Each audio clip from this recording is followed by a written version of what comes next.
Conheça os parceiros da 7ª Socialização de Práticas Formativas.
Para o vídeo, você será direcionado ao nosso canal do YouTube e lá você poderá curtir o vídeo e deixar seu comentário.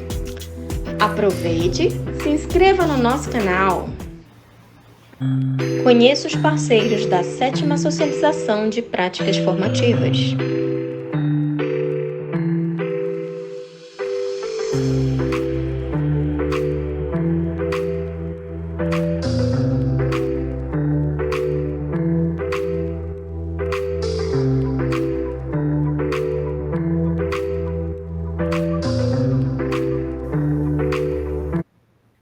Dando continuidade à nossa abertura da nossa 7ª Socialização de Práticas Formativas da Divisão de Desenvolvimento Profissional do Magistério, esta transmissão está sendo veiculada pelo canal Centedes e também pelo canal Socialização de Práticas Formativas DDPM.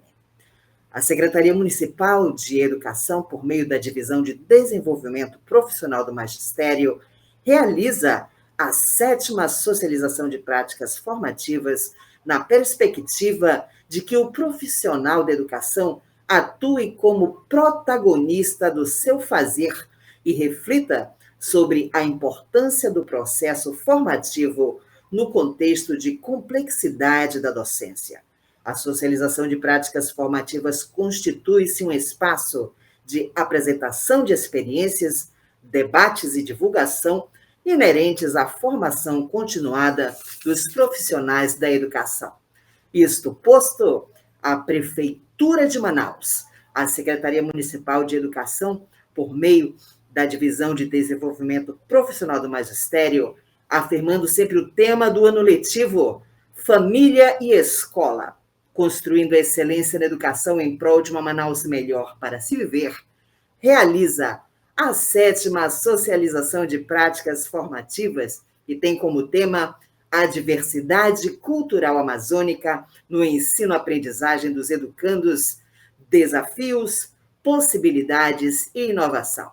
E para cumprir o seu objetivo em contexto de pandemia, a 7ª Socialização de Práticas Formativas segue o formato remoto no que se refere à transmissão, apresentação e exposição de práticas docentes, realizando o evento integralmente em ambiente virtual, considerando as recomendações das autoridades de saúde e seguindo os protocolos de distanciamento social e sanitário. Agradecemos aos intérpretes de Libras, professoras Joyce, Dani e Darcy, que estarão conosco nesta tarde, fazendo a interpretação na linguagem de sinais. Senhoras e senhores, neste momento, convidamos a todos, neste momento solene, para que se juntem a nós para cantarmos civicamente o hino nacional brasileiro.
Nossa programação, teremos um momento muito especial nesta abertura: a apresentação cultural. Todas as apresentações culturais estarão disponíveis no site da socialização, na página da programação Projeto Diálogos Artísticos. E não poderia ser melhor esta abertura do que bem representada por um poeta amazonense. O nosso subsecretário de Gestão Educacional, professor Dr. Carlos Guedelha, que irá declamar o poema Supermercado, que está no seu livro Epígrafes. Estamos aguardando só um momento a apresentação por meio de vídeo do nosso subsecretário, que declamará, veremos o poema Supermercado do livro Epígrafes.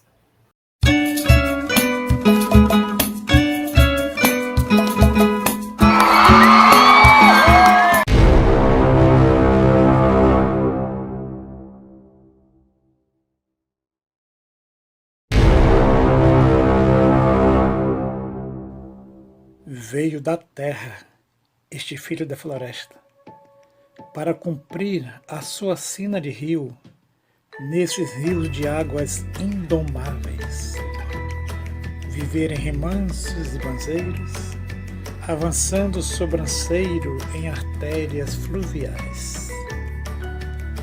Em cartão postal, em líquida paisagem, com 1000 dançantes redes entrançadas, que viajam com as vidas enredadas em seus dramas e tramas insondáveis.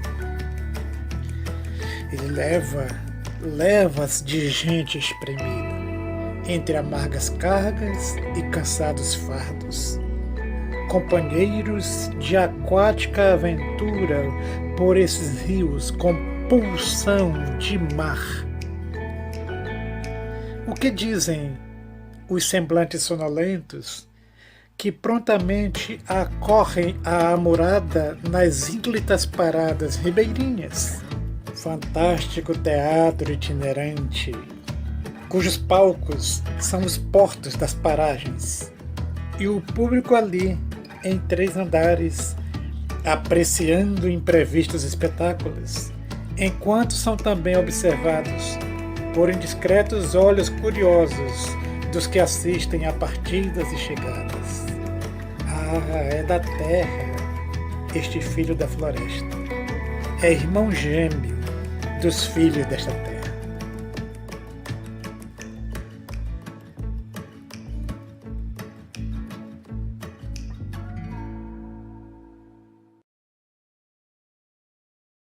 Vamos falar um pouco, então, sobre o Arte no Banzeiro Literário, que é um espaço virtual idealizado pela formadora Ovídia Dias e organizado junto com as formadoras Adriana Barbosa, Raquel Matos e a Comissão de Arte.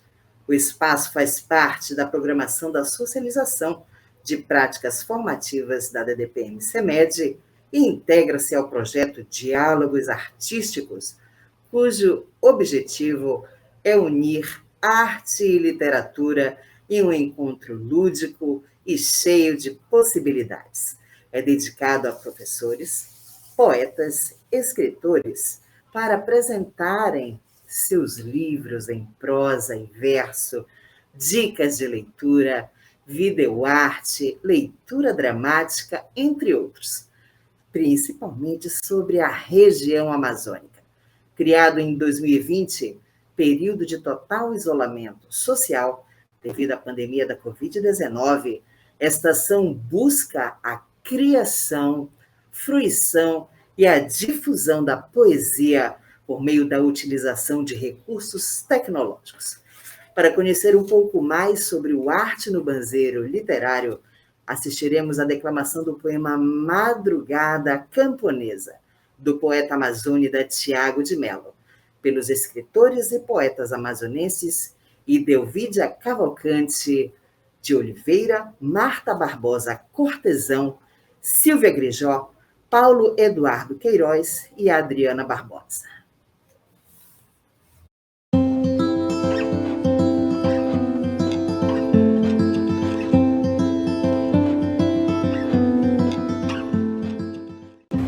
Madrugada Camponesa, autoria de Tiago de Melo. Madrugada camponesa faz escuro ainda no chão, mas é preciso plantar. A noite já foi mais noite, amanhã já vai chegar. Não vale mais a canção, feita de medo e arremedo para enganar a solidão. Agora vale a verdade, cantada simples e sempre. Agora vale a alegria que se constrói dia a dia, feita de canto e de pão. Breve há de ser, sinto no ar, tempo de trigo maduro, vai ser tempo de ceifar. Já se levantam prodígios, chuva azul no milharal, estala em flor o feijão, um leite novo minando no meu longe seringal. Nas águas. Madrugada da esperança, já é quase tempo de amor. Colho um sol que arde no chão, lavro a luz que vem dentro da cana, minha alma no seu pendão. Madrugada camponesa, faz escuro? Já nem tanto. Vale a pena trabalhar. Faz escuro, mas eu canto, porque amanhã vai chegar. Nas águas da esperança nasce um rio novo, no voo da garça branca.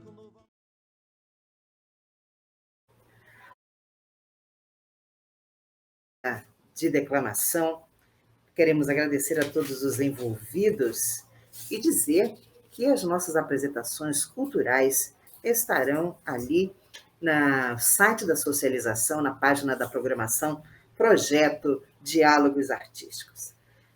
Queremos convidar neste momento as nossas autoridades para a abertura desta nossa webconferência, convidando a chefe da Divisão de Desenvolvimento Profissional do Magistério, professora doutora Inês Alcântara. Boa tarde, professora.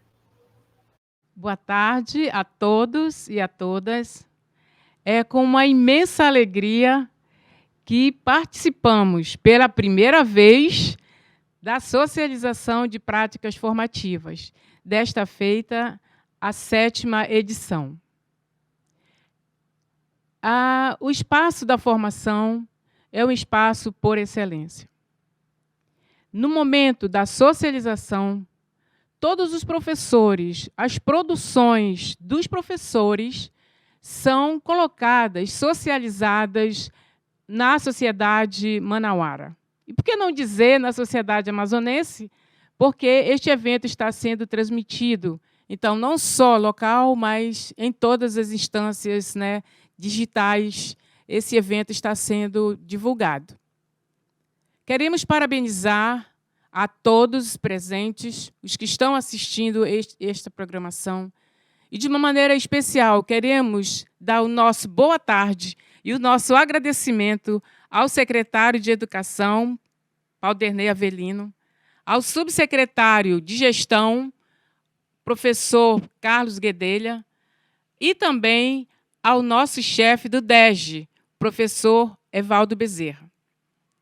Agradecer também ao prefeito, Davi Almeida, que formou uma equipe de excelência, que busca melhorar a educação no município de Manaus.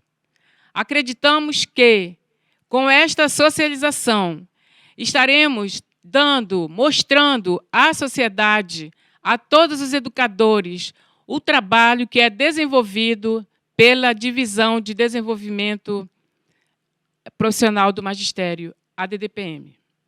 São profissionais de excelência, são profissionais que buscam o aperfeiçoamento por meio das formações continuadas ou formações contínuas. Mais uma vez, muito obrigada, e queremos dizer da nossa alegria, da nossa felicidade e da nossa emoção de estarmos participando desta solenidade de abertura da 7ª Socialização de Práticas Formativas da DDPM. Costumo dizer sempre, nós somos um time, nós somos uma equipe, somos todos DDPM. E dando continuidade à fala das nossas autoridades, queremos convidar o diretor do Departamento de Gestão Educacional da Secretaria Municipal de Educação, professor mestre Evaldo Bezerra. Boa tarde, professor Evaldo. Quero estender também o meu boa tarde ao nosso subsecretário, professor doutor Carlos Guedelha. Quero também desejar o nosso boa tarde à nossa anfitriã dessa tarde, dessa programação especial, a professora doutora Inês Alcântara, e assim também aos demais colaboradores desse evento, professora Sônia, nossa gerente aí da Gerência de Formação Continuada, professor Austônio, e toda a equipe do DDPM, que não mediram esforços para que essa ação de hoje ela pudesse acontecer. Quero agradecer também a presença dos nossos professores, que estão participando conosco desse momento, nessa live, interagindo, colaborando com esse momento tão importante. Quero dizer que essa apresentação de experiências, ela enriquece a prática pedagógica nas nossas escolas e contribui grandemente para a melhoria do ensino e aprendizado e, consequentemente, na melhoria dos nossos indicadores educacionais. Eu entendo que a formação ela é um processo que perdura por toda a vida.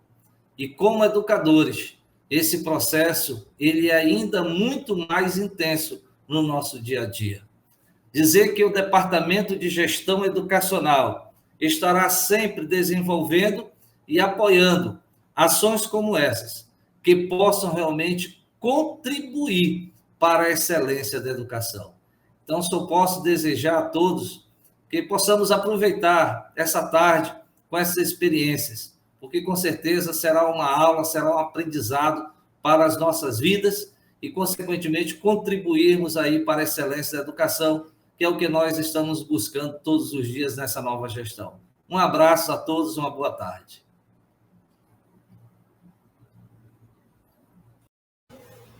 Queremos agradecer as participações da nossa querida chefe do DDPM, professora doutora Inês Alcântara, e ao nosso querido diretor do Departamento de Gestão Educacional da CEMED, professor mestre Evaldo Bezerra. Senhoras e senhores, neste momento, teremos a nossa web conferência de abertura com o tema Diversidade Cultural Amazônica no Ensino-Aprendizagem dos Educandos, Desafios, Possibilidades e Inovação. Os nossos conferencistas são o professor mestrando e artista visual Aníbal Augusto Turenco Bessa e o professor doutor Ricardo Gonçalves Castro. E para a mediação desta webconferência, convidamos nossa mediadora. Ela é mestre no ensino da língua inglesa pela Universidade de León, na Espanha, pós-graduada em metodologia do ensino superior e graduada em letras língua inglesa pela Universidade Federal do Amazonas. Com 24 anos de experiência na educação, atua como professora, formadora, palestrante, é autora de livros didáticos para professores, tutora online e Master Coach de Inteligência Emocional.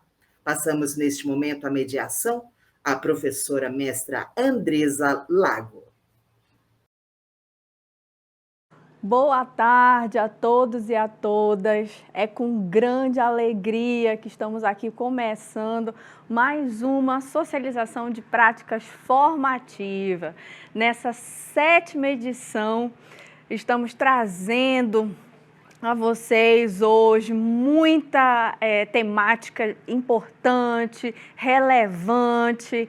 E nessa abertura de webconferência, que versa sobre a diversidade cultural amazônica no ensino-aprendizagem dos educandos, desafios, possibilidades e inovação, nós teremos 2 palestrantes, ilustríssimos palestrantes, que vocês já vão conhecer agora, após essas minhas palavras iniciais.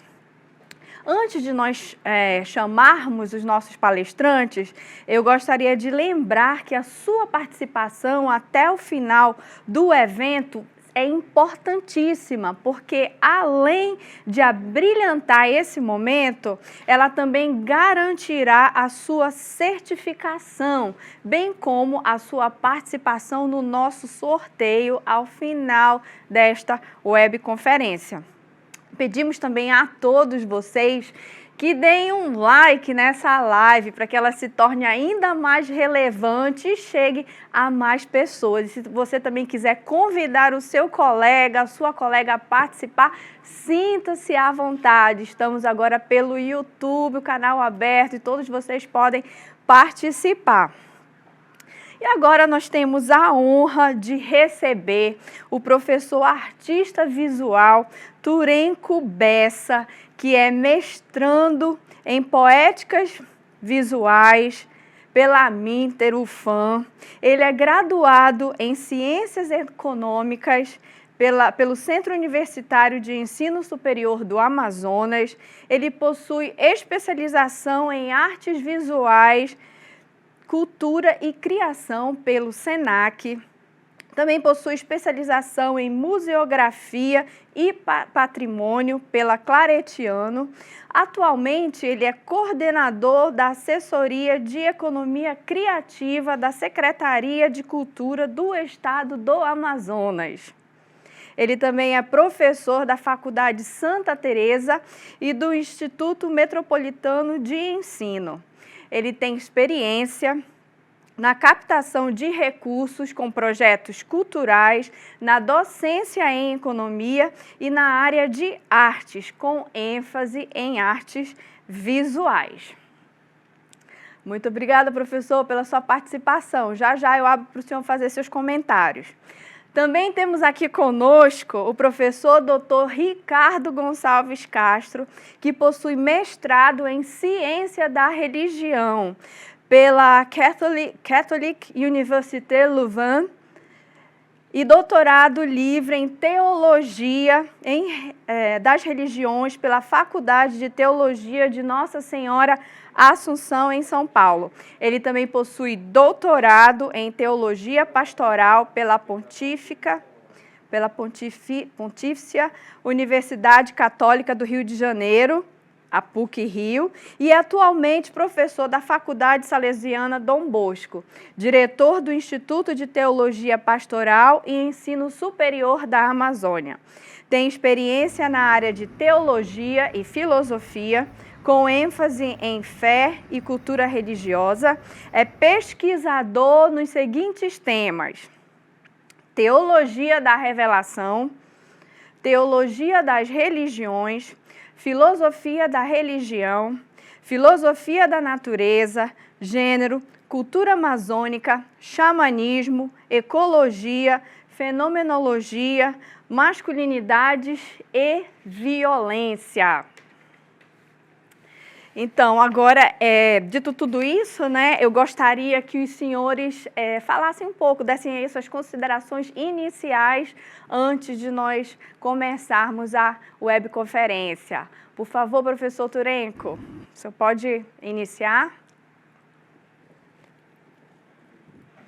Bom, quero dar uma boa tarde a todos. Em nome da professora Inês Alcântara, quero saudar todas as autoridades que estão presentes, saudar especialmente ao poeta Carlos Guedelha, porque sou filho de poeta e eu acho que começar com poesia sempre é bom. Espero que o evento seja profícuo para todos e eu vou me esforçar para fazer o meu melhor. Agora o professor Ricardo Castro, suas considerações iniciais, por favor. Obrigado pelo convite de estar aqui nessa tarde de partilhas de experiências poéticas que nós já começamos a fazer. Então, eu agradeço por esse convite e eu espero também que a gente possa partilhar e interagir para compreender melhor o sentido da educação para o nosso tempo e para as realidades que nós estamos enfrentando. Vamos lá. Vamos lá, professor. Muito obrigada pela sua participação.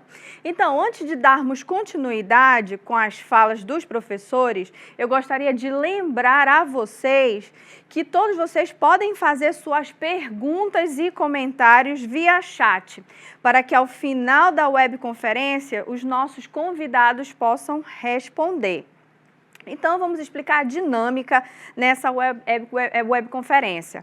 Cada professor terá 25 minutos de exposição e, ao final, os nossos moderadores de chat vão encaminhar algumas perguntas selecionadas do chat. E durante a rodada de perguntas, será colocada aqui na tela essas perguntas para que os nossos professores, ilustríssimos convidados, possam responder.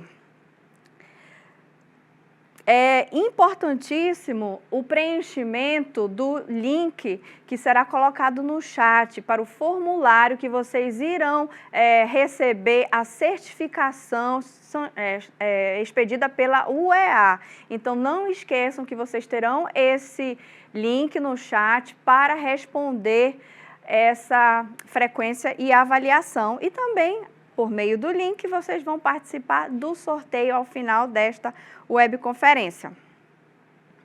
Então, vamos lá? Vamos dar início?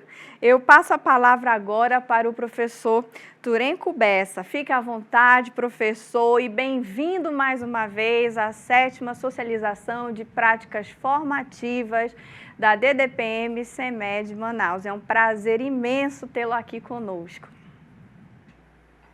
Bom, boa tarde a todos, o prazer é meu. Eu sempre que posso estou em parceria com a DDPM. Eu acredito muito na educação como um projeto de transformação desse país. Sou educador há 30 anos, né? Eu fiz 51 esse ano e desde os 20 estou dentro de sala de aula, errando menos a cada dia que passa, aprendendo com as experiências e com os nossos alunos e a situação que o país vive. Esse tema, diversidade cultural amazônica, ele é importantíssimo e, inclusive, a gente pode até pensar nele enquanto um tema mundial, porque, inclusive, isso tudo vai entrar em voga na relação entre o global e o local, na relação que há entre uma uniformização global diante das particularidades regionais. E eu vou abrir falando aqui, citando Paulo Freire, que do ponto de vista crítico, é impossível negar a natureza política do ato educativo, assim como é impossível negar o caráter educativo do ato político. Então, a educação, em meu ver, é a solução. Nós temos que investir nisso, e quanto mais investimento em educação, melhor. Por favor, pode passar. Bom, falando em diversidade, além da riqueza natural, a Amazônia abriga uma expressiva diversidade cultural. A gente tem 184 povos indígenas, totalizando cerca de 500 mil indivíduos de 38 diferentes famílias linguísticas, e uma vasta variedade de populações tradicionais, que incluem seringueiros, castanheiros, quilombolas, ribeirinhos, babassueiros, entre outros. Ora, é importantíssima a fala do educador chegar em todos os lugares, chegar a todas as pessoas sem distinção, inclusive nessa relação de troca, de você compreender as realidades que estão à sua volta. Pode passar. Aí eu vou fazer um preâmbulozinho sobre a diversidade cultural e sobre a identidade cultural, né? Então, um grande desafio do nosso tempo, em meu ver, é gerir essa diversidade cultural, que nós já convivemos, que muitos tentam negar, que muitos tentam invisibilizar, mas que está aí e que é importantíssimo, né? Nós precisamos ter um reconhecimento e uma aceitação de etnicidades, das mais diversas, de religiões, línguas e gêneros e valores diversos, né? E isso é fundamental agora que está acontecendo no século XXI e é fundamental para o compreendimento e as relações entre as pessoas, para que a gente tenha mais empatia, que a gente tenha mais sucesso e mais resultado nas nossas relações. O segundo tópico aí fala da diversidade versus a globalização, né? A globalização, a gente pode entender ela como um processo que vai definir uma nova situação. Uma situação é uma totalidade interior da qual as partes que a constituem são permeadas por um elemento comum. Renato Ortiz. Diversidade cultural, então, tem a ver com as várias concepções de mundo na situação da globalização. A experiência como no mundo é diversa. E aí vamos pensar, por exemplo, na Amazônia, onde a gente tem tantas etnias, temos tantas cosmogonias e cosmologias, tantas explicações e maneiras de ver o mundo, de encarar os desafios que tem do nosso cotidiano. Eu mesmo, essa semana, tive uma experiência na Feira de Economia Criativa que estamos promovendo no Povos da Amazônia, com o senhor Miguel Lana, que é da etnia Dessana, e que ele, na relação dele, é muito diferenciada a relação que ele trata os negócios, que ele trata tudo diferente de nós, de formação ocidental, né? Capitalista. Pode passar. Premissa fundamental do discurso da diversidade cultural é o seguinte: é o reconhecimento do valor cultural dos diversos grupos que serve como plataforma para a reivindicação de direitos. Então, isso a gente já está acompanhando também cotidianamente, a quantidade de grupos, né, principalmente agora em relação a discursos decoloniais, que estão reivindicando valores, direitos, inclusive a visibilização, né, porque são invisibilizados historicamente, e isso é uma questão que está muito em voga, né? A internet, a velocidade de informação, essa questão da gente não ter mais a fronteira geográfica que tínhamos anteriormente, estarmos em qualquer lugar do mundo ao mesmo tempo, permite com que essas falas saiam daquele lugar escondido e entrem numa nova discussão. Há uma emergência da diversidade cultural como conceito-chave para a política internacional, nacional e para o desenvolvimento. Isso enquanto um valor universal. Nós temos que entender a diversidade como valor e não como algo que, como se pensava anteriormente, era um atraso ou era um dificultador de desenvolvimento, né? Então, como a gente vai promover a diversidade e superar as desigualdades? Como o Estado gerir essas questões, formulando políticas públicas que se adequem a essas demandas? A política luta a respeito de formas de vida. É disso que se trata a democracia. É onde todas as pessoas conseguem conviver harmonicamente com o diferente, com o diverso, e conseguem ter uma relação de empatia e proximidade. Pode passar. E já que eu toquei nesse assunto de política, né, existem uma multiplicidade de desejos nessa arena pública, né, onde acontece esse jogo político.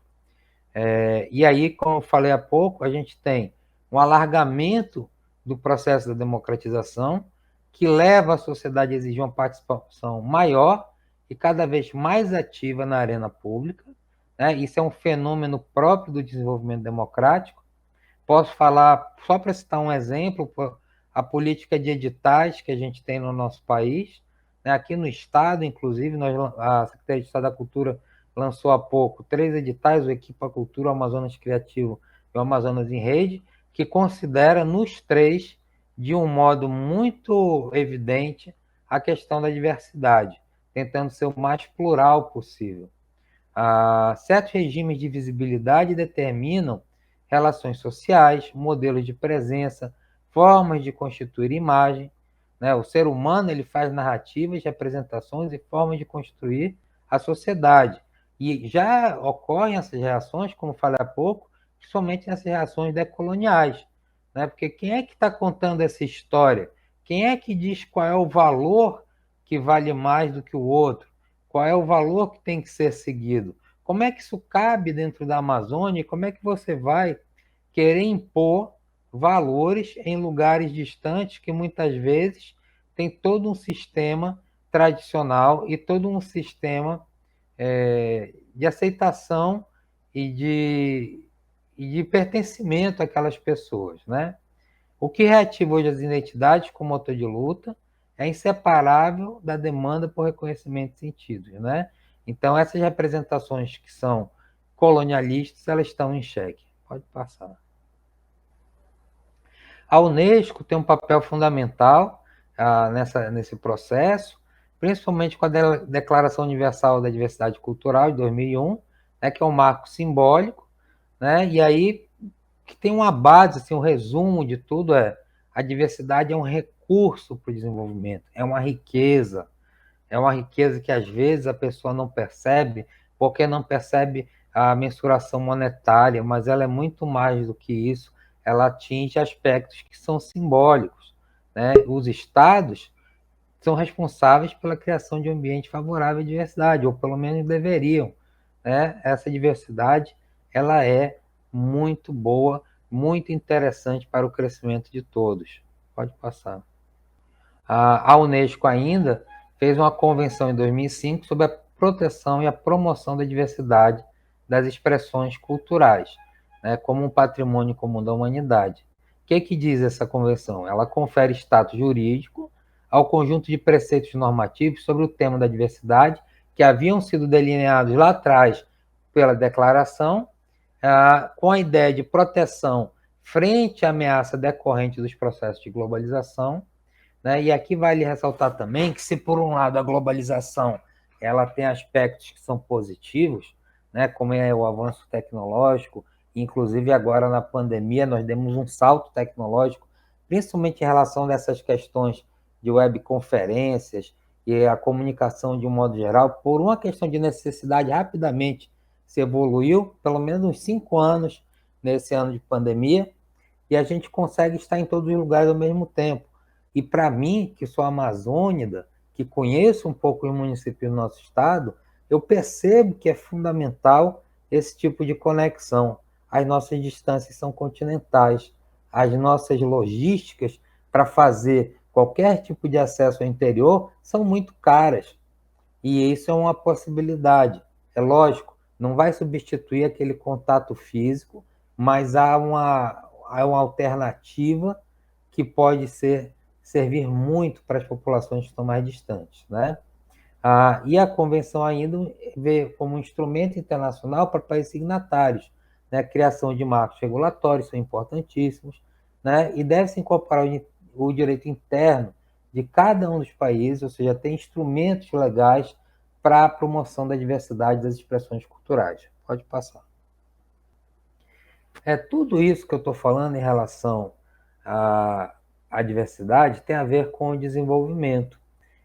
E aqui um parêntese rápido, o desenvolvimento econômico ele é muito mais qualitativo do que o crescimento. O crescimento é uma análise puramente econômica, enquanto o desenvolvimento ele vai verificar se ao longo de um período houve um crescimento econômico e se esse crescimento econômico gerou bem-estar para a sociedade, seja em aspectos culturais, políticos, econômicos, sociais, de liberdade democrática.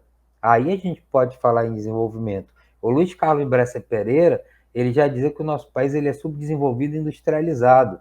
Ele é industrializado porque a gente tem, por exemplo, um polo industrial aqui, que tem unidades fabris que às vezes são as melhores do mundo, mas a gente tem a pobreza e a miséria em margem da nossa cidade, as invasões de terra, esse mesmo desmatamento que ocorre em relação à nossa cidade de Manaus. Inclusive, eu tenho acompanhado a defesa heróica do Dr. Enio Candotti em relação ao território do Musa, que vez ou outra sofre algum tipo de invasão. Então, o desenvolvimento humano é o processo de alargamento das escolhas à disposição das pessoas elas fazerem e serem o que valorizam na vida. Isso é do Amartya Sen, né? O desenvolvimento como ampliação das possibilidades, como o ser humano poder escolher o que ele vai fazer da vida. E isso é muito fundamental, né? Quando a gente vive hoje, por exemplo, o capitalismo com a lógica das organizações, onde você, quando tem seu emprego, e tem que dar graças a Deus, porque muitas vezes tem sua fonte de renda para sobreviver, mas você não vira mais dono de si. É a empresa quem diz o que tu vais fazer, o que tu vais ganhar, quando terás férias, se pode ou não ter algum tipo de recesso. Então você fica muito refém disso. E isso é um problema que não é só de países como o Brasil, mas são países do mundo todo.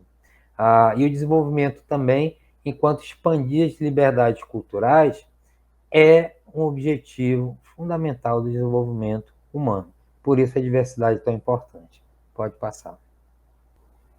A perspectiva anterior que se tinha em relação à diversidade é que se entendia a diversidade como um entrave ao desenvolvimento, né? Diferenças como fruto de diferentes estágios civilizatórios. Então, qualquer país colonialista entrava no local e tentava fazer aquela civilização, que muitas vezes era milenar, se adequar a toda uma lógica alienígena e que se instaurava ali e que tentava na marra fazer com que houvesse algum tipo de ganho de desenvolvimento.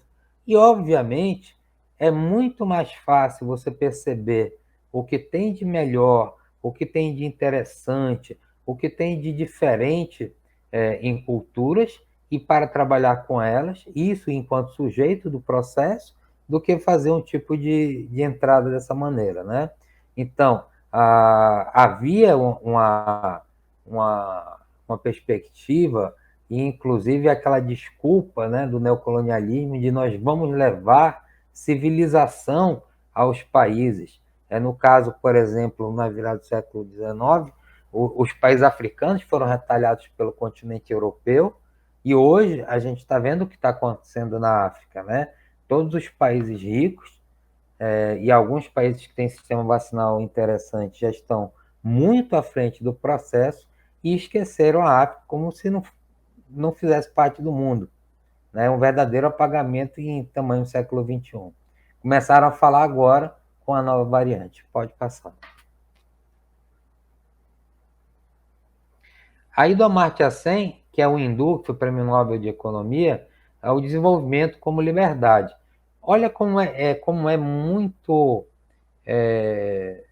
sagaz, como ele é muito preciso quando ele coloca e entende o desenvolvimento enquanto expansão das liberdades reais, que as pessoas desfrutam para escolher o tipo de vida que desejam levar, e isso leva a quê? A liberdade individual como um comprometimento social, livre de condicionamento de agentes, né? O eu cultural se constrói em interação com outros seres, né? Então, não é preciso que haja apenas uma força coercitiva. O eu cultural, a relação com o outro pode fazer e ser muito mais efetiva, né? A remoção das principais fontes da liberdade, a remoção das principais fontes de privação da liberdade são importantíssimas. Quais são elas? Pobreza, né? A pobreza, ela é uma grande limitadora de liberdade. A negação da participação política, por diversos motivos, a participação social, participação cultural, o fato de um país não ter eleições livres, ou liberdade de expressão, ou meios de comunicação de qualidade e independente, a igualdade entre gêneros, acesso à educação, tudo isso vai embasar o desenvolvimento e vai trazer liberdade, né? Quanto mais o país tem participação política, social, democrática, isso tudo que acabei de citar, ele tem mais desenvolvimento, ele é mais libertário. O quê? Capacidades participativas aumentadas por políticas públicas, influenciadas pelo uso efetivo das capacidades participativas. É um ciclo virtuoso. Pode passar. Então, as lutas por causa da identidade cultural, se não forem geridas, ou se forem mal geridas, podem tornar-se rapidamente uma das maiores fontes de instabilidade dentro e entre os estados. E aí falo mais uma vez da tecnologia, porque da mesma maneira que a informação chega de modo mais rápido, é uma avalanche tamanha, e às vezes sem fonte, ou com má intenção, ou com intenções que não são mais nobres nem democráticas, isso pode ocasionar problemas sérios, né? E as pessoas hoje começam a viver muito mais essa vida eminentemente virtual, e às vezes ficam passivas diante de telas, de computador, de celular, né? Meio que viciadas em aplicativos que são feitos para isso mesmo, a partir da questão dos algoritmos, e essa passividade é terrível. Antes, o ser humano valorizava o que era o ser, depois ele começa a valorizar o ter, e agora ele valoriza o que é parecer. Isso não é meu, isso é daquela escola de Frankfurt. Mas aí você fica pensando, o que leva a pessoa, ao invés de experienciar a sua própria vida real, ela começa a ser passiva da vida alheia, como é o caso, por exemplo, de programas como o Big Brother, que a pessoa acaba vivendo a vida do outro em vez de viver a própria vida e fica naquela passividade. Existe todo um aspecto alienante aí também. Então é importantíssimo maior compreensão da pluralidade das identidades humanas e do reconhecimento de que essas identidades se sobrepõem e interatuam. Pode passar. Até que ponto, aí eu pergunto, até que ponto a gente pode ser diferente? Até que ponto nós precisamos ou temos que ser parecidos? Existem limites para a diferença? Isso tudo são perguntas que são dificílimas de responder, porque são filosóficas. Eu tenho minhas concepções, eu tenho a minha percepção de mundo, e eu sei até onde vão, ou gostaria que fossem, esses limites, mas cada ser humano é um universo. Então a gente tem que entender a liberdade individual como um produto do trabalho coletivo. Sim ou não? Não sei. A gente tem que pensar, né? Até que ponto o individual sobrepõe o coletivo e o coletivo sobrepõe o individual. E aí vem a questão da pandemia, e a gente percebe que até hoje também, em relação a essas questões, a gente tem problemas, né, que são... Eu vou até ver se eu toco menos no assunto, porque ele está muito em voga e está gerando muitos desânimos. O interesse comum e o espaço público da cidadania estariam sendo colocados em risco com a defesa crescente da diversidade? Isso é uma outra pergunta, né? A diversidade, então, seria prejudicial ao interesse comum? A diversidade seria prejudicial ao coletivo? Eu não vejo assim. Pode passar. Como construir pontes entre o individual e o coletivo? E aí eu vou citar o Bauman e Lefort para falar um pouquinho sobre isso, que é para preparar algumas pontes que eu vou sugerir. Toda ação humana no espaço público liga necessariamente o sujeito a outros sujeitos, né? O espaço público é o apartamento do coletivo. E da mesma maneira que você tem a liberdade de estar ali e se colocar, os outros também têm. E, obviamente, a atuação vai gerar reações. Então, existe toda uma relação que está ali ocorrendo. O ser humano é gregário. A humanidade, ela vai além da tolerância e em direção à solidariedade, ou seja, há uma disposição para lutar em prol da diferença alheia. Isso é do Bauman. E aí, é importante a gente pensar, e mais uma vez lembrando a tecnologia, a internet, a voz que as pessoas ganharam, muitos encampam projetos, processos, agendas em prol dessa diversidade, mas existe uma resistência que ocorre também em tamanho igual ou às vezes maior. Pode passar. Como construir pontes? E aí eu vou citar o trabalho de dois professores que são de 2011 da Unipar, Colares, que dizem assim, uma primeira ponte pode ser construída como desvendar as relações de poder que estão inseridas nos enunciados científicos e que muitas vezes legitimam preconceitos e discriminações.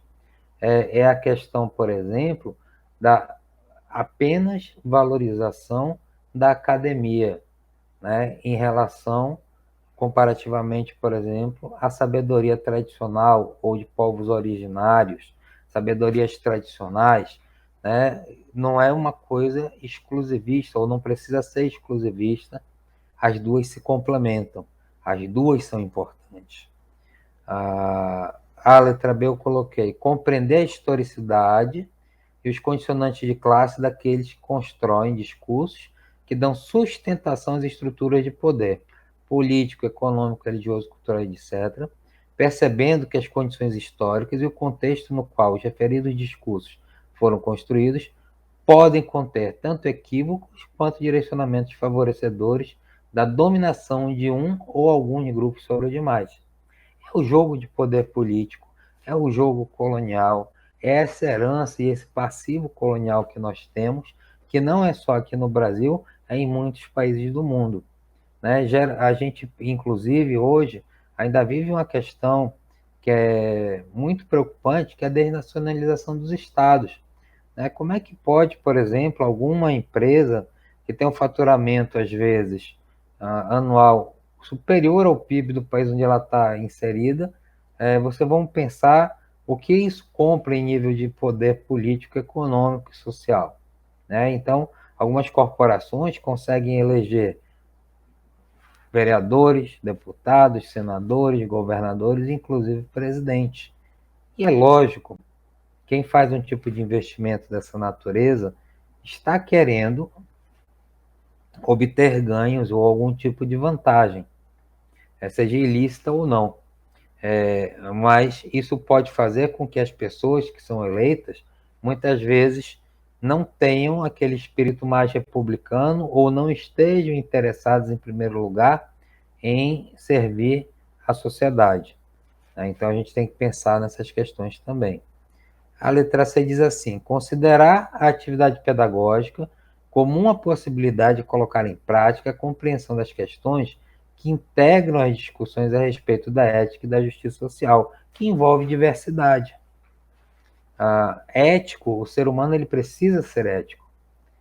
Ético em si mesmo, ético a princípio, ético fundamentalmente. Isso já seria um avanço incrível em busca de uma justiça social. Pode passar. Outra questão de respeito a valorizar experiências e conhecimentos distintos, confrontando concepções e opiniões pessoais com as expressadas por outros, na busca da geração de conflitos cognitivos que obriguem a todos a construírem conhecimento socialmente mais abrangente e relevante. Aí eu vou citar, por exemplo, uma questão que eu tive. Eu sou um economista de formação marxista, eu sou militante da cultura e, obviamente, eu tenho uma inclinação muito à esquerda, mas eu consigo dialogar com qualquer pessoa, de centro, de direita, desde que haja respeito, desde que haja urbanidade e que a gente possa discutir em elevado nível, não discussões rasteiras ou agressivas ou acusativas, mas discussões que sejam relevantes e que sejam construtivas. Né? Isso é um exercício diário que eu pratico, porque eu estou muito preocupado com a situação que o mundo vive hoje, com essa hiperpolarização de nós contra eles, e isso é terrível. Não há como construir. Então, de repente, eu, por ser de esquerda, fico sendo demonizado, enquanto alguém que é de direita está sendo demonizado da mesma maneira. Como todos nós temos defeitos, temos virtudes, apenas temos diferenças em relação à visão de mundo e conteúdos que vieram com a nossa vida, nossa formação, mas que eles podem ser colocados juntos para, quem sabe, fazer um futuro melhor. Na letra E eu digo, dedicar especial atenção em integrar todos os que, embora integrando o mesmo ambiente escolar, estejam sendo vítimas da discriminação e preconceitos. Nós, enquanto educadores, precisamos, é fundamental, é necessário que nós defendamos, que nós sempre pratiquemos a inclusão e nunca a exclusão. F. Dar visibilidade e acentuar o merecido valor para os exemplos positivos que revelam situações de superação pessoal e coletiva frente a situações adversas, cujas dificuldades foram acentuadas em uma razão daquela pessoa ou daquele grupo ser diferente do padrão social dominante em um dado contexto. É o que eu estou falando, a gente tem que ser sempre da inclusão, precisamos sempre tratar a todos de maneira fraterna, de maneira justa, independente dessa diversidade. Ou, ainda bem que tem a diversidade, mas você tem que fazer com que tudo se estruture, com que tudo ocorra na mais perfeita normalidade. Pode passar. Aqui eu tenho algumas referências que eu consultei para fazer esse trabalho. E eu queria fazer um fechamento dizendo que essa questão da diversidade, ela foi um tema escolhido com a sabedoria incrível pela organização do evento. E eu acredito que a gente vai aprender bastante hoje sobre o tema e espero poder contribuir mais. Eu encerro minha fala por aqui, depois estou à disposição para as perguntas que vierem. Obrigado. Na sequência, eu chamo agora o professor Ricardo para dar continuidade com a sua explanação. Seja bem-vindo, professor Ricardo. Boa tarde. Boa tarde, professor.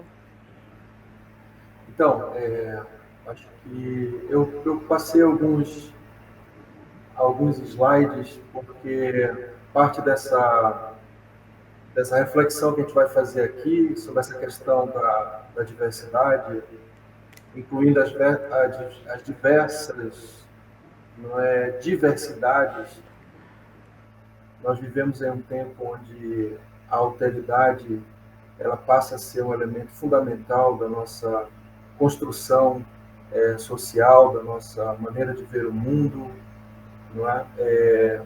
Então, esse título aqui é parte de um artigo que eu estive trabalhando esses dias para enviar para uma revista da PUC, lá onde eu, há pouco tempo, terminei meu doutorado.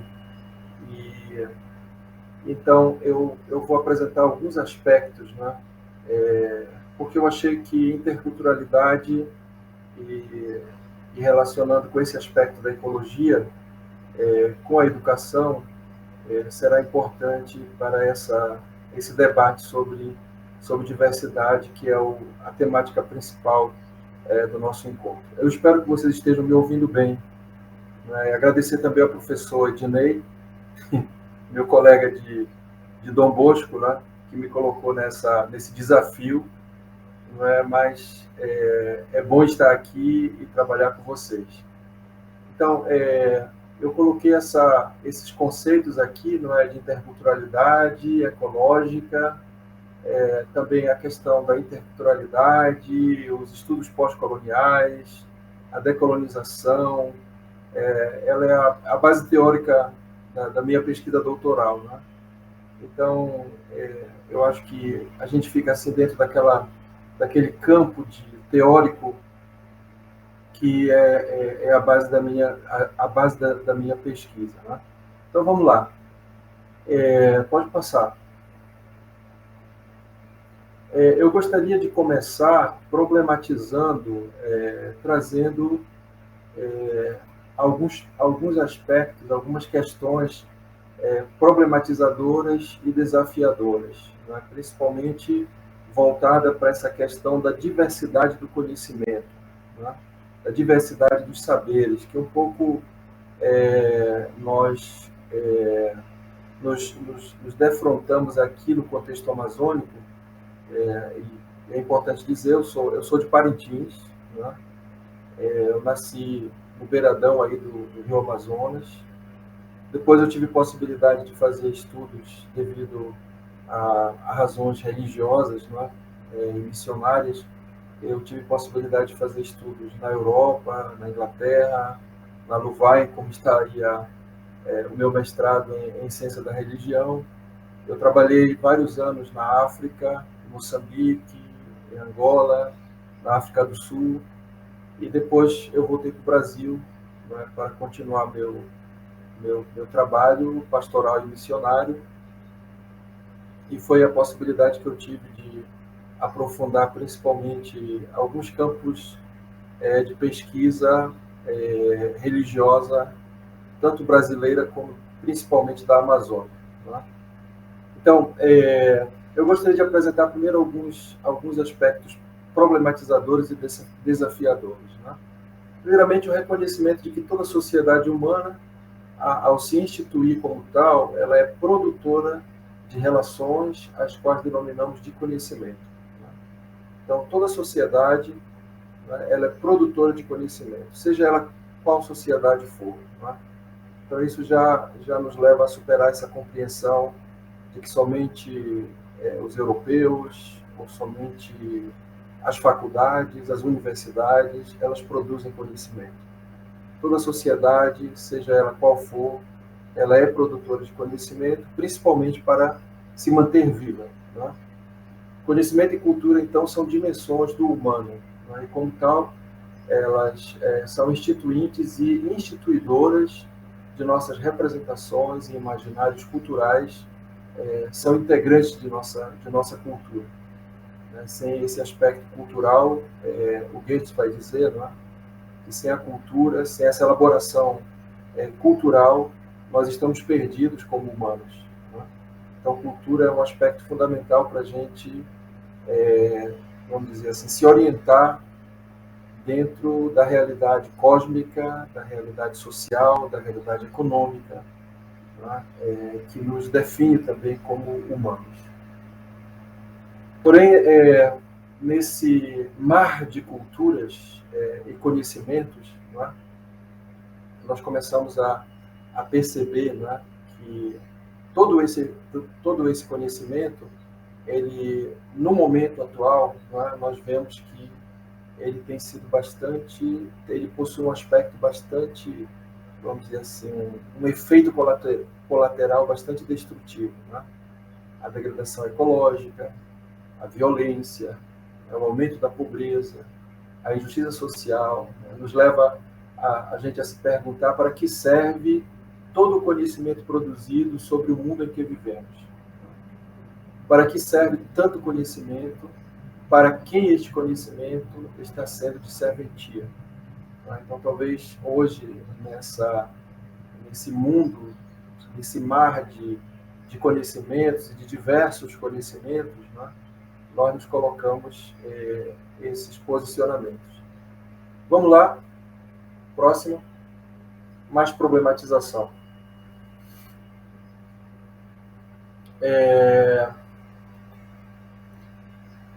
A ciência e a técnica, né, que é aquilo que caracteriza esse tempo da história, são dimensões da vida e da cultura humana também. Não é? Como tal, elas precisam ser avaliadas não apenas em sua eficácia, mas também e cada vez mais em suas consequências. Nós tornamos cada vez mais o conhecimento,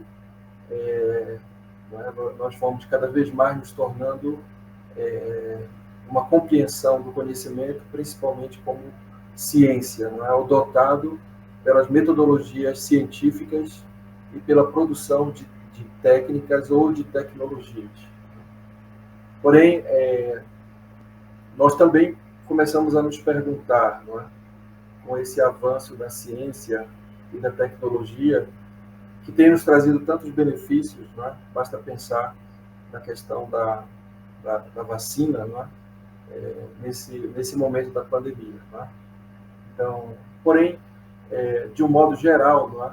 Nós nos perguntamos por que a escola, a universidade, não é? São produtoras, principalmente dessa compreensão do conhecimento, da ciência e da tecnologia, não é?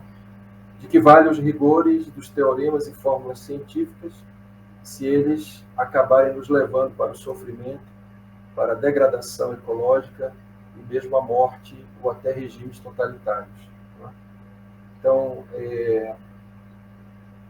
e aqui teria uma série de elementos que nós poderíamos levantar, né, a respeito do grande avanço da ciência e da tecnologia, principalmente nos campos, não é, do desenvolvimento de técnicas e de ciência que vai desembocar nos agrotóxicos, não é? Na expansão agrícola, não é? Na expansão econômica, e também os impactos que isso terá sobre a nossa vida e os impactos também de morte e degradação, não é? Da natureza. Então, queremos refletir sobre as possibilidades de construção de uma sociedade, não é? Frente a esse mundo. Acho que o professor anterior já levantou essas questões, não é? Sobre até que ponto todo esse conhecimento e avanço da ciência e da tecnologia chegam de fato para todos, não é? Ou se simplesmente para uma pequena minoria, levando em conta, por exemplo, a questão da pandemia que nós estamos vivendo, onde somente quase que 1% da população africana recebeu a vacina. Então, é um avanço maravilhoso a vacina, mas ela não chega para todo mundo. Né?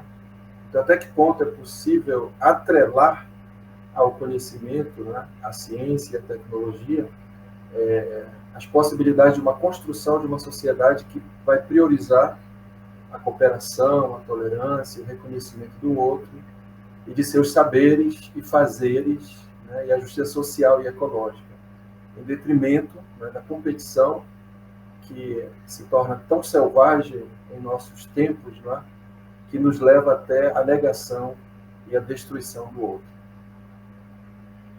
Porque podemos passar. Mais algumas questões problematizadoras, antes da gente adentrar à temática, né? Talvez essas perguntas, elas sejam perguntas constantes, talvez até nos crie sensibilidades, toque as nossas sensibilidades, né? Mas a gente está aqui para debater, né? Então, a pergunta: ainda tem sentido a sala de aula e a escola? Não teriam sido desatualizadas quando, há mais de 3 décadas, Ivan Illich abriu a polêmica em torno da desescolarização?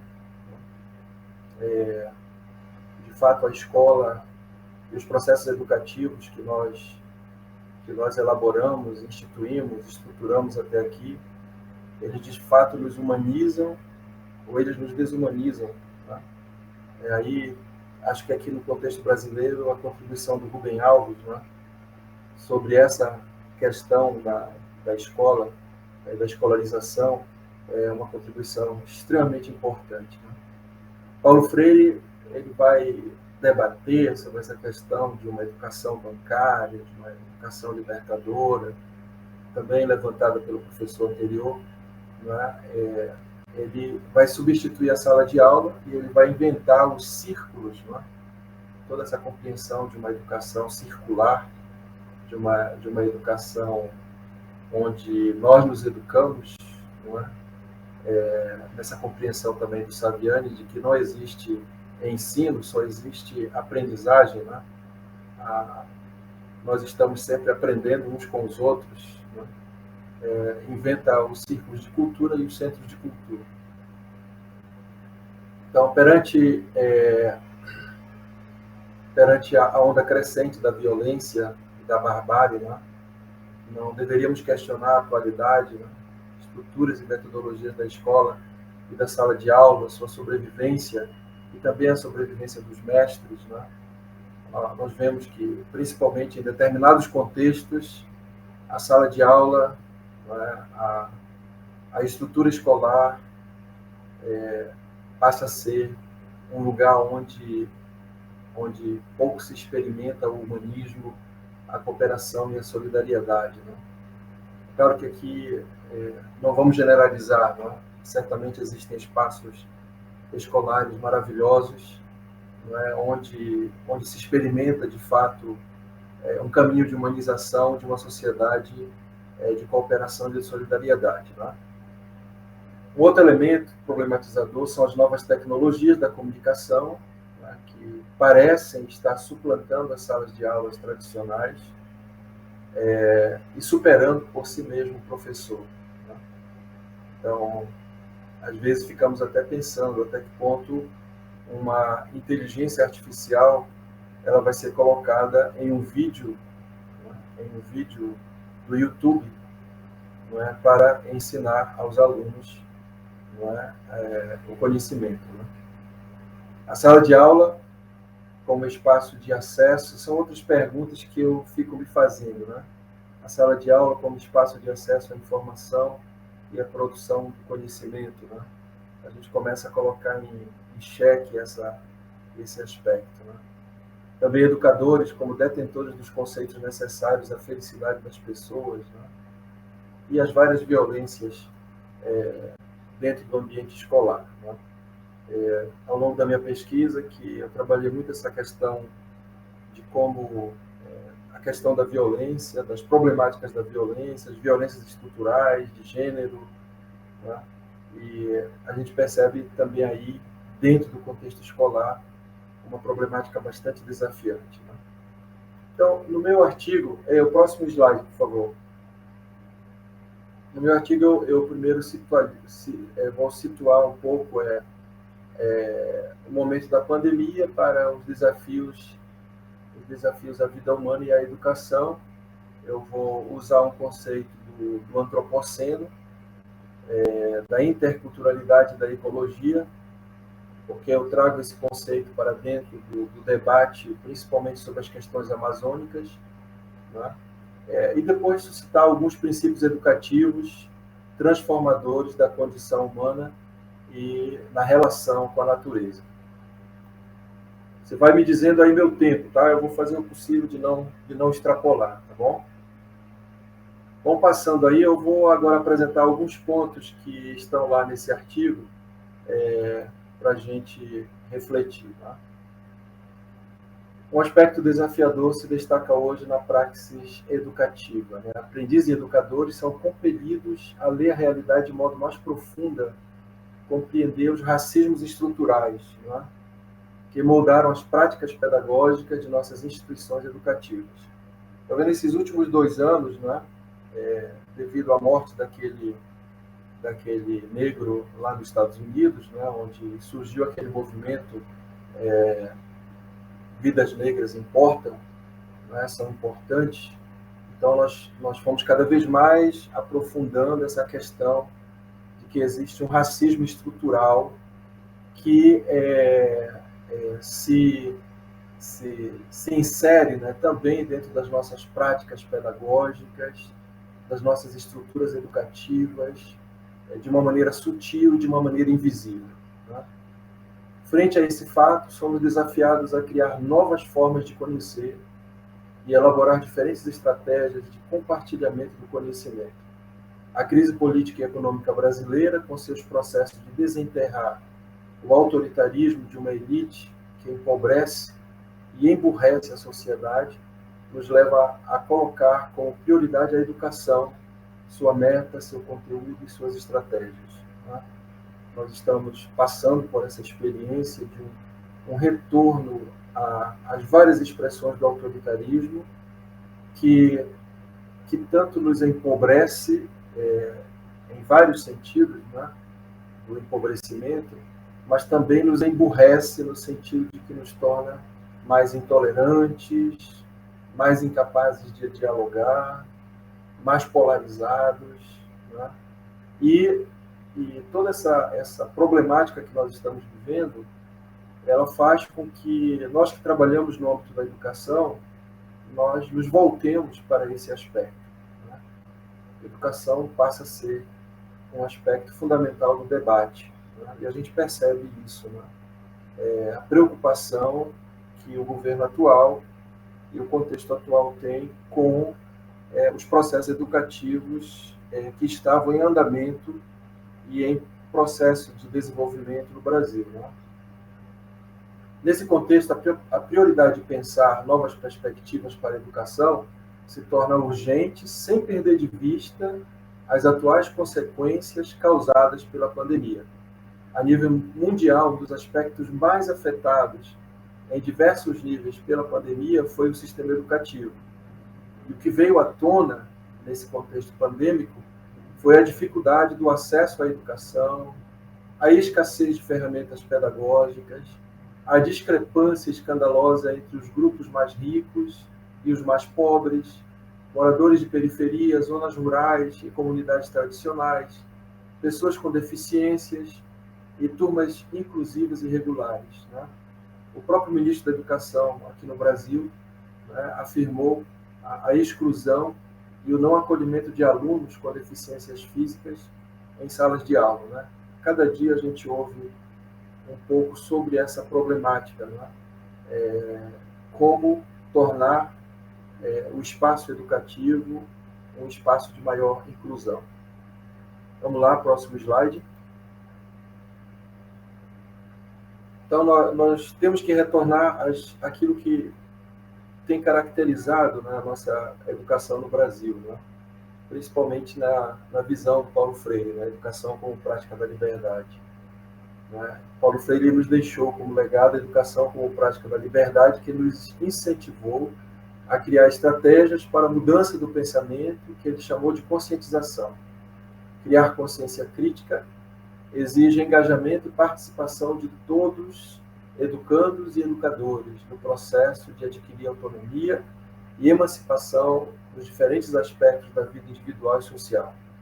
A educação como prática da liberdade se tornou uma grande ameaça para as elites autoritárias e hegemônicas que ainda controlam estruturas políticas e econômicas, principalmente no contexto brasileiro.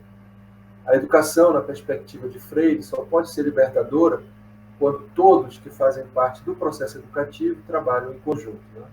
Aquela perspectiva de Morin que vai dizer: se nós não mudamos a cabeça dos educadores, não adianta grandes teorias. Né? Então, interdependência, interrelação, interculturalidade fazem da educação um processo ativo, dialógico, onde se vincula a consciência com a prática. Vamos lá, próximo slide. Então, como é que a gente pode visualizar a interculturalidade na educação? Talvez aqui a gente não tenha muito tempo para discutir esse conceito, né? Que ele é muito rico no contexto atual, mas também ele traz problemáticas. Né? Quando a gente vai estudar esse conceito no âmbito dos teóricos do norte, né? Da Europa, dos Estados Unidos e do contexto latino-americano e da África, né? Então a gente vai ver nuances diferentes desse conceito. Né? A interculturalidade na educação, ela tem se tornado um grande paradigma cuja importância tem influenciado a elaboração de políticas públicas e sociais, intervenções antirracistas e a elaboração de direitos de gênero e da natureza. Enquanto eu estava escutando o professor anterior, eu pensava, né, nós temos que não somente reconhecer diversidades. A interculturalidade, ela diz que as diversidades elas precisam ser interrelacionadas, né? Elas precisam ser entrelaçadas, elas precisam se dar a conhecer umas às outras e se enriquecer mutuamente. Né? A interculturalidade, então, nos ajuda a tomar consciência da interligação com todos os seres humanos e com a natureza. Além disso, nos exige uma certa responsabilidade, que vai além dos laços familiares, étnicos, religiosos e políticos. A consciência intercultural tem como base o valor fundamental das vidas humanas e das espécies animais e vegetais, buscando de aprender as crenças, as práticas e os saberes que dão significado a essas vidas. Né? Mesmo de pensar que, numa perspectiva até bastante dos povos indígenas da Amazônia, né? Que a natureza nos ensina. Né? A natureza também tem algo a nos transmitir de conhecimento, e até numa questão mais profunda, né? Uma grande parte da nossa cultura nós elaboramos contemplando a natureza. Né? Nós aprendemos lições ao contemplar a natureza e aprender com ela e aprender dela. Né? A interculturalidade pode ser uma das bases para a decolonização do pensamento, fornecendo elemento para novos projetos democráticos que trabalhem para o desenvolvimento de toda a humanidade na sua interligação com a natureza. Vai me dizendo aí meu tempo, por favor. O próximo slide, então eu faço nesse slide aqui, eu faço um pouco a interação entre interculturalidade, ecologia e educação, né? A relação intrínseca entre ecologia e cultura nos leva a uma compreensão mais radical da interculturalidade a partir da ótica que enfatizamos nesta reflexão, a ótica cosmobiótica em toda a sua complexidade dinâmica. A interculturalidade ecológica nos desafia a ir mais fundo nas representações e significado, nas elaborações de crenças e saberes pelas culturas. Estas podem desencadear processos individuais e sociais, de cuidado pelo sistema de vida, ou podem levar a humanidade à autodestruição.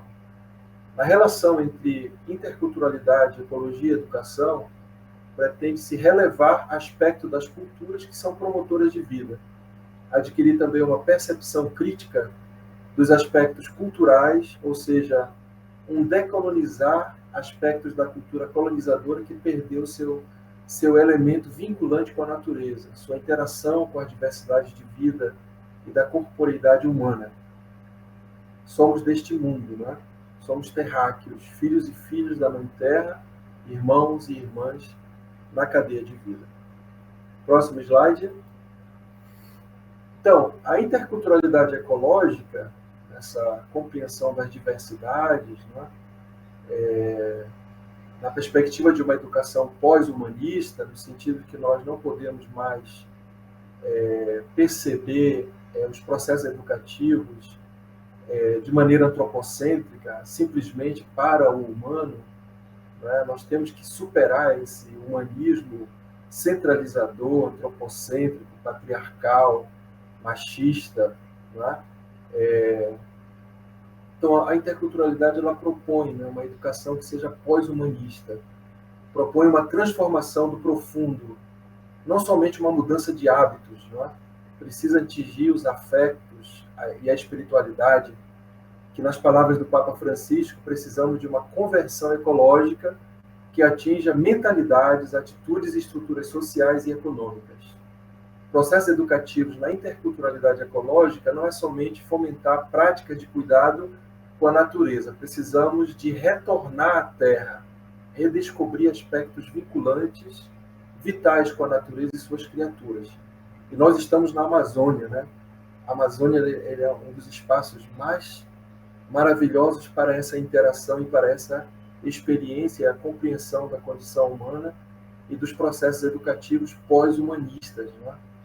Exige-se uma redescoberta de nosso pertencimento, de nos sentirmos parte, dentro, interligados na grande teia da vida, como diz o Papa Francisco nessa sua encíclica Laudato Si, né? Para este fim, a educação se propõe decolonizar os fundamentos epistêmicos da matriz de poder colonial e a elaboração de epistemologias decoloniais que ofereçam legitimidade para uma vida individual e coletiva fundada sobre a vida harmônica e na reciprocidade. Esta será uma alternativa à sociedade, a sociedades, economias e políticas imperiais e capitalistas, baseadas na competição, nas diversas formas de exploração da natureza, consumismo e na meritocracia. Vamos lá, próximo slide. Então, quais seriam esses princípios educativos, né, nessa transformação do antropoceno, né? Então, talvez é interessante aqui a gente dar uma olhada muito rápida do que é o antropoceno, né? 3 aspectos vão caracterizar essa compreensão do ser humano, não é? E da era do antropoceno, não é? Primeiramente, a aceleração do progresso tecnológico, que se inicia após a primeira revolução industrial. Este fator incute a crença e se desenvolve epistemologias de que a tecnologia resolverá qualquer problema humano. Segundo, o crescimento populacional, com melhorias na alimentação, saúde e higiene, mas que atingiu de forma plena somente as sociedades mais ricas e que se beneficiaram com a colonização e exploração dos territórios colonizados e neocolonizados. Em terceiro lugar, a força do mercado na disseminação de uma estrutura altamente sofisticada de crenças na produção em massa e do consumo sem critérios ecológicos. Esta é a episteme da dominação, isto é, o conhecimento que deslegitima ou torna invisível outras formas de conhecer a Terra. Conhecimento produzidos para controle, conhecimento como instrumental para a dominação. Mas o importante ainda, no outro lado do privilégio epistêmico, está a inferioridade epistêmica, já que o resultado da episteme de dominação são epistemes subalternizadas. A questão é como a interculturalidade inserida no âmbito de processos educativos se encontra como alternativa ao pensamento colonial, ao contar com formas indígenas, né? Aqui indígenas não é somente dos povos indígenas, mas os povos da terra, né? Os povos, as comunidades tradicionais, né? Que vivem nessa relação mais original com a natureza, né? De conhecimento e cosmologia. Esta é a episteme da dominação, isto é, o conhecimento que deslegitima ou torna invisível outras formas de conhecimento da Terra. Acho que isso aqui eu já falei, né? Vamos lá para outro slide para a gente já finalizando, né? Então, quais são as propostas, né, para a gente ir caminhando para esses processos educativos que talvez nos ajudem a construir um relacionamento, uma valorização das diversidades e também da diversidade da Terra, né? Como talvez o elemento mais altero que nós precisamos colocar dentro da questão das diversidades, né? Então eu colocaria aqui aprendendo a Revolução Feminista. O compromisso com a Revolução Feminista e a luta do direito das diversidades significa capacitar educandos e educadores no confronto com as questões de raça e gênero, em um contexto intercultural. O objetivo será criar, a partir da dinâmica e estratégias participativas, respostas significativas para questões problemáticas, bem como maneiras adequadas e acessíveis de comunicá-las. Na reflexão sobre a Revolução Feminista, levando em conta as diversidades culturais, busca-se questionar se somos capazes de responder de maneira eficaz aos processos de mudança do pensamento e das estruturas exigidas por mulheres, principalmente no campo das diversidades negras, de gênero e indígenas. Próximo, aprendendo a se decolonizar, né? Muitos educadores assumiram o trabalho educativo contra uma cultura colonizadora, principalmente os professores universitários, né? Nas academias, esse foi um dos objetivos, né, dos processos educativos no ensino superior. Um trabalho árduo devido ao fato de muitos educandos estarem profundamente imersos na cultura dominadora e consumista, que não ensina a pensar, desaprender para adquirir uma nova percepção do humano e da convivência social. A educação com prática da liberdade tem, desde sua criação, enfrentado perseguições por parte das estruturas culturais, dominadoras e autoritárias. Neste processo educativo, libertadores, a principal lição é compreender que a libertação é um caminho sem retorno e contínuo. Cada vez mais, vamos aprendendo a descobrir oportunidades, metodologias e saberes que promovem a decolonização das mentes de educadores e educandos. Mudanças radicais são processuais. Dependem da escolha fundamental de permanecer na liberdade, a partir de processos educativos democráticos, ensinando a deconstruir, transgredir e transformar.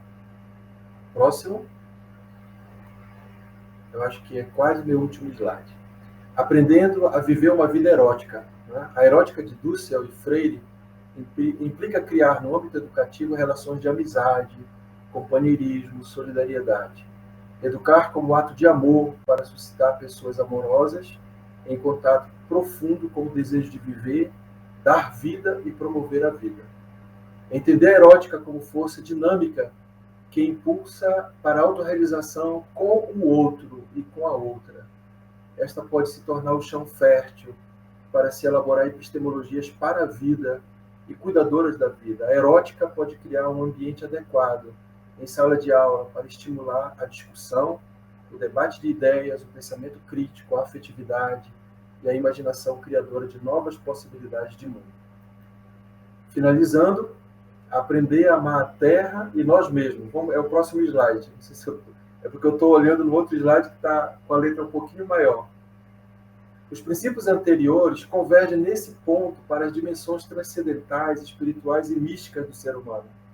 O caminho para uma educação pós-antropocena, não é? Pós-humanista, que valoriza todas as formas de vida, o cosmos, e pretende uma interconexão com o corpo e a terra, deve necessariamente valorizar as expressões religiosas, espirituais, celebrativas e místicas, valorizar as formas mitológicas do povo, os rituais que ajudam a conexão do corpo e da terra, que lembrem constantemente o valor sagrado de todos os tipos de vida e de nossa dependência da terra e um dos outros.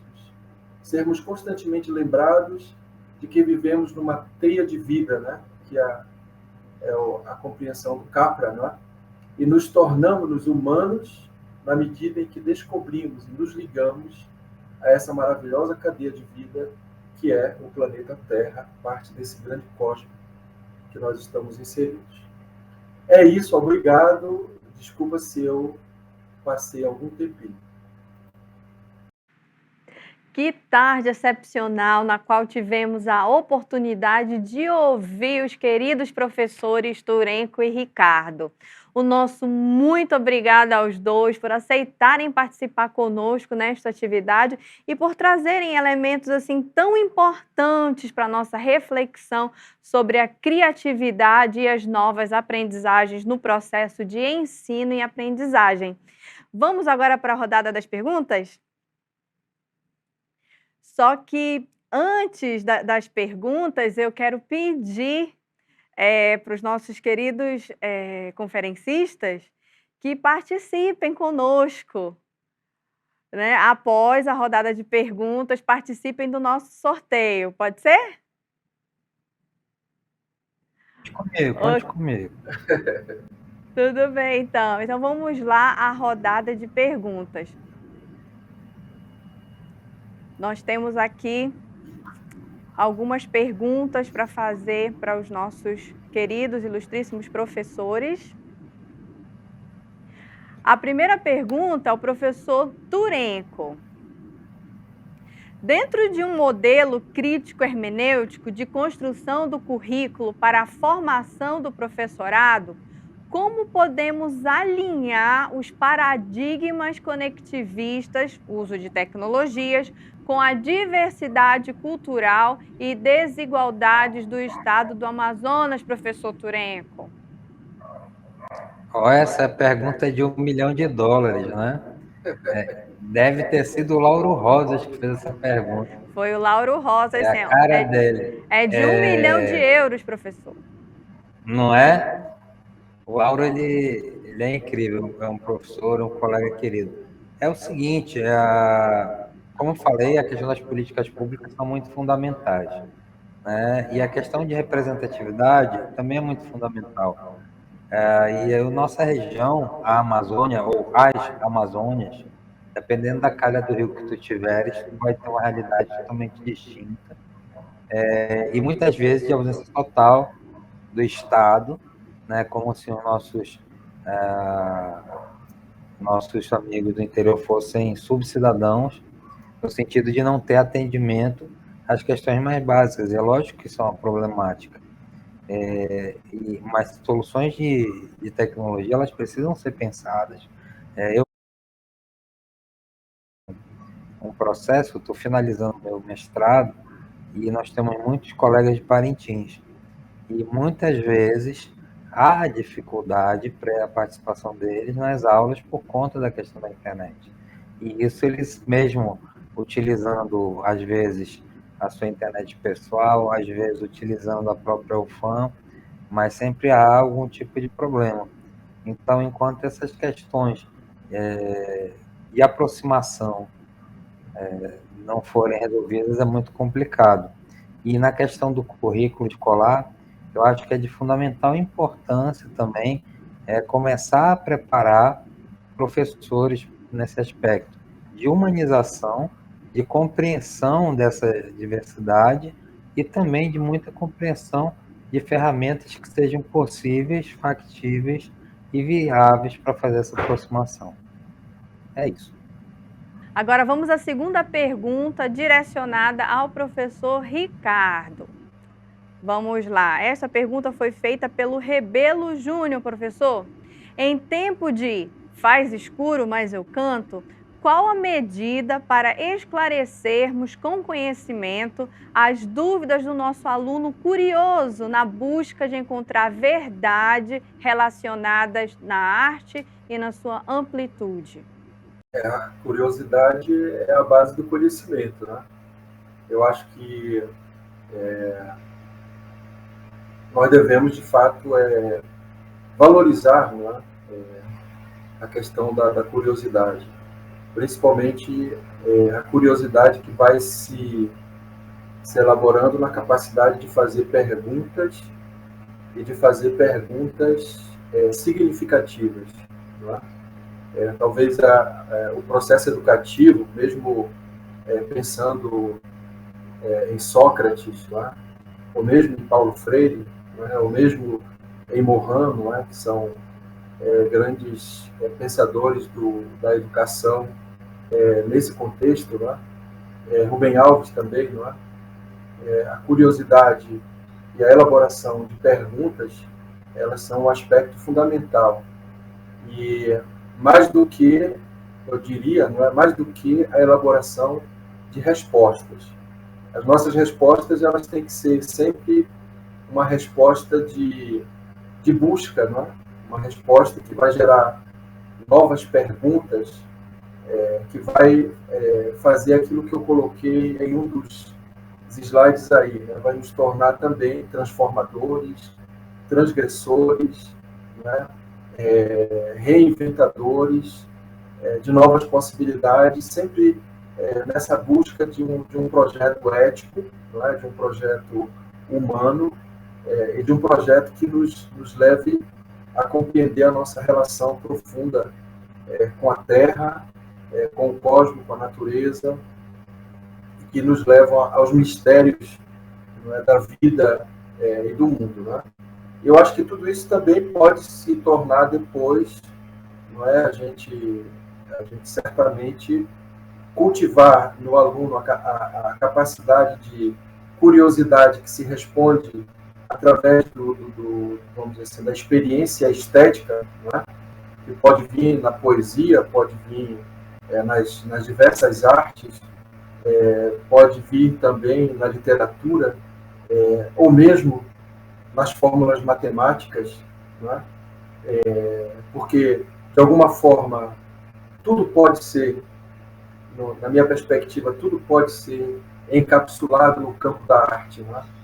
De fato, talvez um dos aspectos mais lindos da condição humana é a capacidade artística, não é? De poetizar, de mistificar, não é? De imaginar, de contar histórias, de elaborar mitologias e narrativas, não é? Eu acho que tudo isso, de alguma forma, expressa o nosso sentido, nosso sentido estético, nossa experiência estética, e que nos humaniza, não é? Eu acho que esse é um dos aspectos importantes. Mas valorizar a curiosidade, não é? Polir essa curiosidade, entrelaçar essa curiosidade, né? Mesmo no aspecto da interculturalidade. É isso aí. Obrigada, professor Ricardo. É isso mesmo, né? O processo de humanização para levar essa curiosidade ainda mais para os nossos alunos, né? Aumentar a curiosidade dos nossos alunos. E agora a terceira pergunta, vamos lá para o professor Turenco. Terceira e última pergunta da nossa rodada de perguntas. E essa pergunta veio da Valdirene Caldas. Ela diz assim: semana passada levei meus alunos para visitar o Parque Sumaúma e nos deparamos com o abandono, porque nossos governantes não valorizam a cultura e o lazer nesses espaços. Professor, qual a sua opinião? Há controvérsias.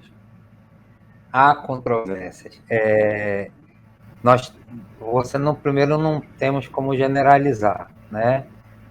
O poder público, e aí eu posso falar mais pelo poder público estadual, porque é onde eu faço parte.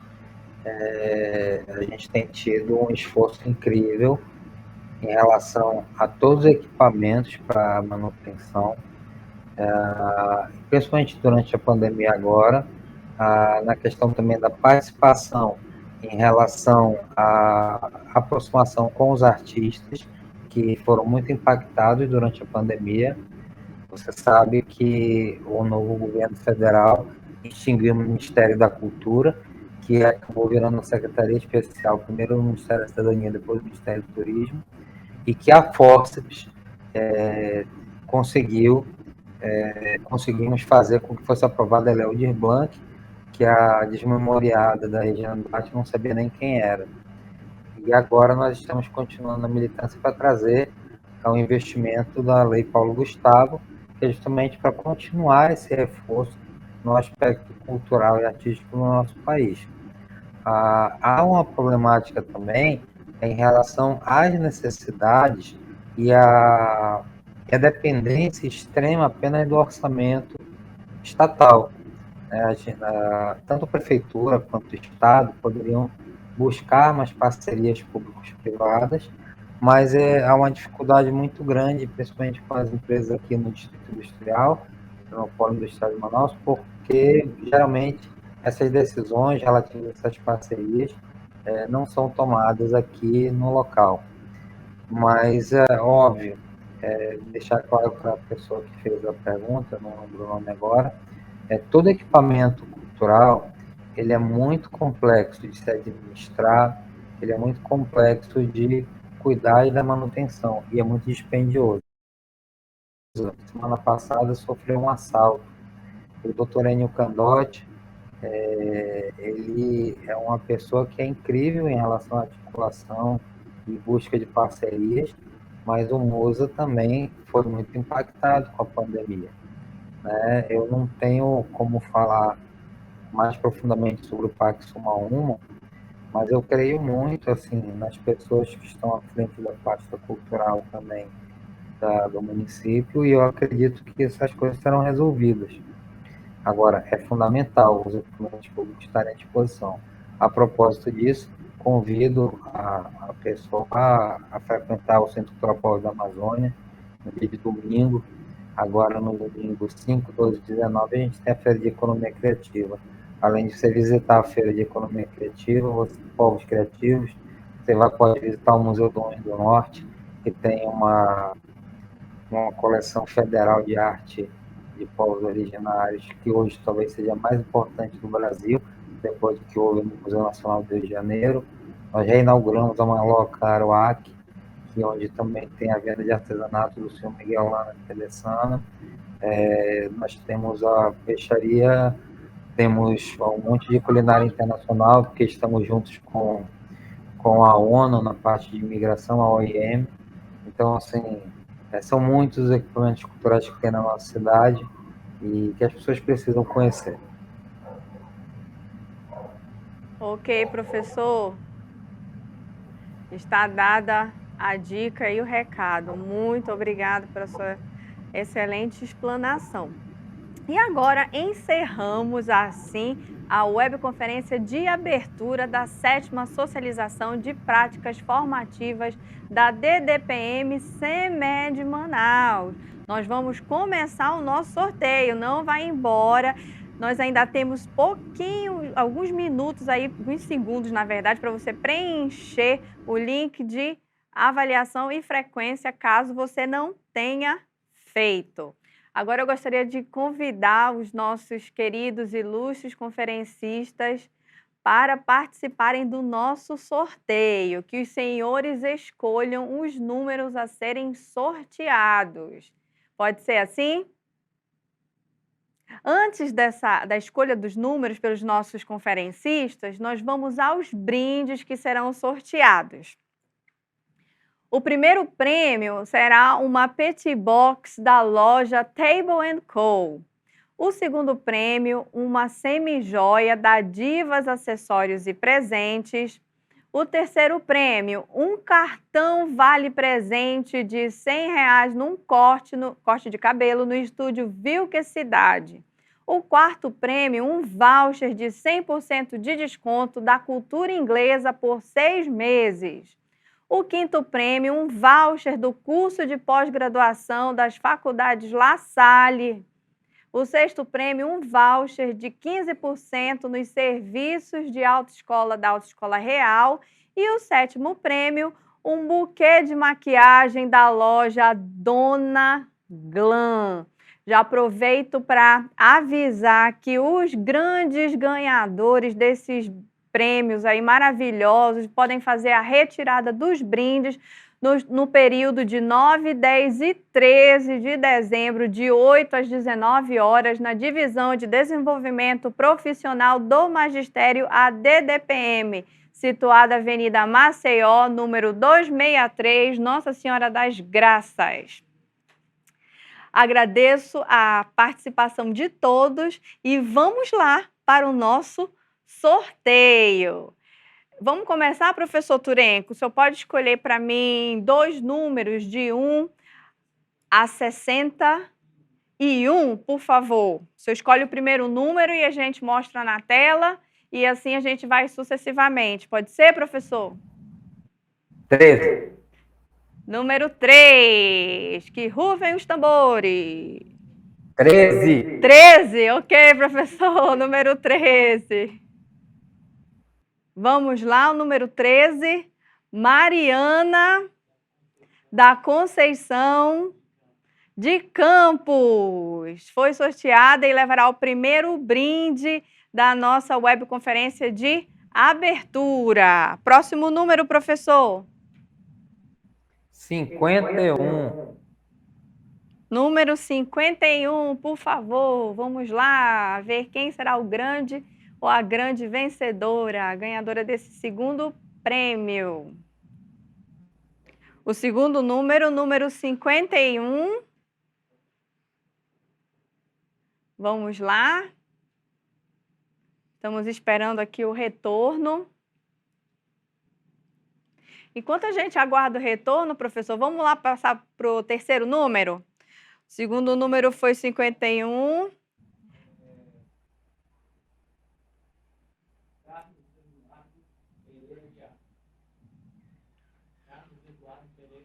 Então, o segundo número sorteado, o segundo grande ganhador foi o Carlos Eduardo Pereira Aguiar. Ele levará o segundo brinde da nossa tarde da webconferência. Terceiro número para mim, professor Turenco, por favor. 24. Vamos lá, o número 24. Quem será o grande ou a grande vencedora, a grande ganhadora desse terceiro prêmio? Nívia Montenegro Cruz. Lívia Montenegro Cruz ganhou aí o terceiro prêmio, um cartão vale presente de R$100 no corte no Estúdio Vilk Cidade. Parabéns, Lívia! Muito obrigada, professor Turenco. Agora eu peço a ajuda do professor Ricardo para continuar o nosso sorteio com o quarto prêmio. O senhor pode, por favor, falar o número, por favor? Esse número de 1 a 62, é? De 1 a 61. Já saíram os números 13, 51 e 24. Ok. 61, então. 61. Quem será? Vamos lá, o número 61. Quem será? Renata Cibele de Oliveira é a grande vencedora, ganhadora do quarto prêmio, um voucher de 100% de desconto da cultura inglesa por 6 meses. Quinto número, professor, por favor.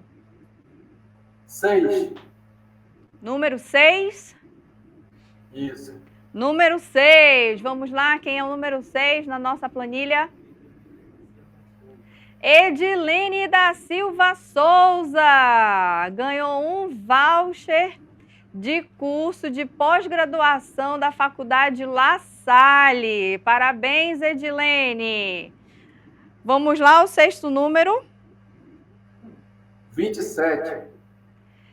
27 vai levar um voucher de 15% nos serviços da Autoescola Real. Rita Esté Ferreira Luna, um voucher na Autoescola Real. Parabéns! E o nosso último prêmio desta webconferência da tarde de abertura, que é um buquê de maquiagem da loja Dona Glam. Qual é o número, professor?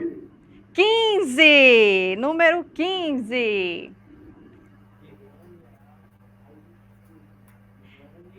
Irlane Aires Coimbra, parabéns! Você ganhou um lindo buquê de maquiagem. É isso aí, muito obrigada, professores, pela participação de vocês, não só abrilhantando a nossa tarde com as suas falas aí tão significativas e importantes.